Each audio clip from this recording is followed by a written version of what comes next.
Hello everyone, my name is Leighton Millsaps, and the topic I chose to present about today is going to be about supply chain resilience.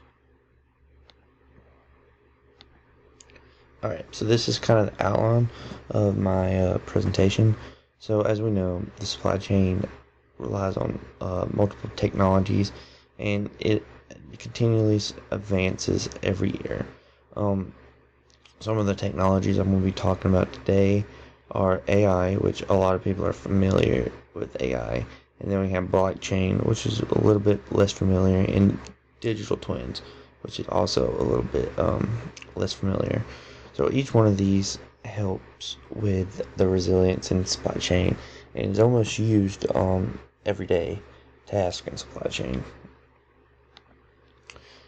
So this is my little diagram. Mine's a little different because I used three technologies to put in here.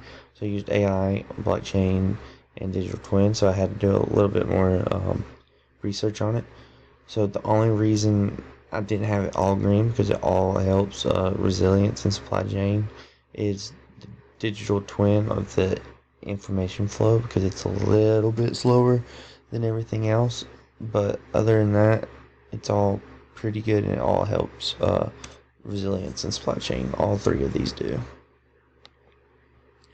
Alright, so let's dive into how does it work. So AI helps supply chain resilience in a lot of ways. It can have future data be forecasted. It can do real-time data tracking, which I thought was pretty cool. And it can monitor disturbances within the supply chain. And that helps with the resilience part, because that's the resilience to how much disturbance is in the supply chain, and AI can monitor all that. I actually seen AI working. I work at Baxter's Healthcare, and where our recent event, Hurricane Helene, I actually seen some of AI technology work. And so then we go down to blockchain. And I don't know if you guys know a lot about blockchain, but it's a online data source, sorta, and it helps create an unbreachable records and prevent cyber attacks. It can also help reduce paperwork, which is really nice, and it can improve the verification process to make it more secure and more time efficient. Blockchain is very useful, and only one person can have access with the key, so it's pretty secure. It's really secure, and it helps keep your data nice and organized. Now, digital twins can provide real-time assessment of the whole supply chain. It's really cool. It simulates different scenarios and helps strategize and plan for disruptions if there's not already disruptions, and it can predict future events. A lot of supply chains are not implementing digital twins quite yet. I know some plants around here have, but yeah, it's on the rise though, 100%. All right. So impacts on supply chain. All strength resilience by significantly improving visibility and decision making during disruption. That's the AI's impact on supply chain. Now, blockchain provides, like I said before, security, traceability, and time management to help limit manage disruptions and can manage risks. Now, if you look here on the left, I have a little picture of digital twin. As you can see, you got the original truck, and then you have the truck right beside it, which is an exact replica, and so we can predict what's going to happen, and it simulates real-time scenarios, and it will come up with the best option during disruptions in supply chain. So that's how digital twins helps with supply chain resilience. Moving on, this is some of the recent global disruptions that I thought would be interesting to talk about. So over the past few months, supply chain has gone through tons of disruptions due to natural disasters, and some disruptions we don't even know about. But these are the main two that I want to focus in this presentation. The California wildfires, which we all probably know, which it started this year in January, as you can see the picture on the right. Really bad stuff. So these wildfires, they led to damages in the roads and the airports, which obviously leads to delays all over the world. California, they import a lot of goods to these companies, and it delayed all of them.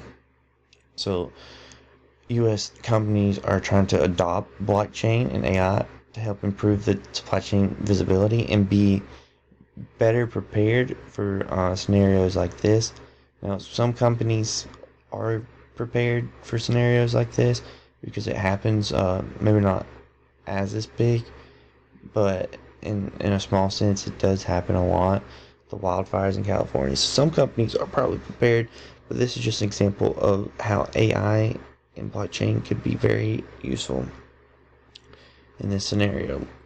So this is one, as we all know, in September 2024, Western Tennessee, we had that unexpected flooding, and it put a huge delay on certain industries and companies. So these companies used all three of these technologies actually to have a strategy in the wake of this kind of disruption.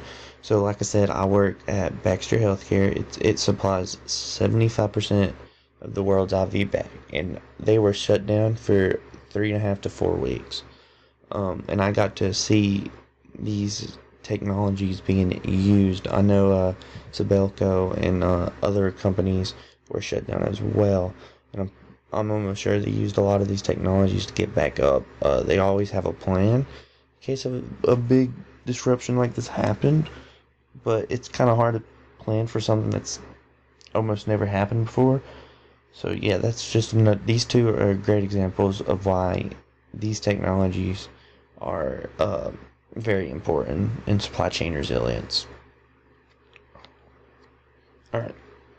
So more of the plan part of the whole thing that each industry or company should have is you got to improve your risk management. And doing some of my research, a lot of companies have adapted this plan. So implementing strategies can improve risk management in companies. So this plan is called the PPRR. It's a model that is used by many successful businesses around the world. So the first P in the PPRR is prevention. So take measures to try and prevent, and don't overlook how preventing something can be. These technologies work great in preventing stuff. AI can help you improve it, and digital twins as well, and even blockchain with cybersecurity risk prevention. Don't overlook it. So then we got the second B is preparedness. So preparing a strategy in case of a disruption in the supply chain is a must, especially if you're just now starting to get out in the business. But like I said, all these technologies can help with prevention, and then come down and help with preparedness. Now the third letter, which is R. So after the plan is made, make sure to execute it so we can minimize the negative impacts. So this is kind of during or a little bit after what's going on, so we can assess it by, again, using AI, blockchain, or digital twin. They can conduct stress tests and see where everything's going wrong and how to respond. And then lastly, after the disruption is over, we have recovery. Now, recovering quickly is key to getting things to run back to normal. It should be a top priority in your company, in your business. So all these used technologies like AI, blockchain, and digital twin. They conducted a stress test to see where supply chain network is the weakest. Companies also started buffer capacities, which stockpiles products to reduce risk or not producing when going through a disaster. Now, like I said, I work at Baxter's Healthcare. They do have a huge inventory load for this reasons. So it's called buffer capacity. A lot of businesses and companies and plants around here does that, and which is really great. and it ties right into all this technology. Alright, moving on. And this is my references. I had a lot of good references here. I recommend reading some of these. The wildfire impact on supply chain is a good one, but all these are great. I definitely recommend looking at some of the articles if you are interested. Alright, so if you guys have any questions, you can email me or anything. Alright, thank you for presentation again. My name is Leighton Millsaps, and thank you for watching.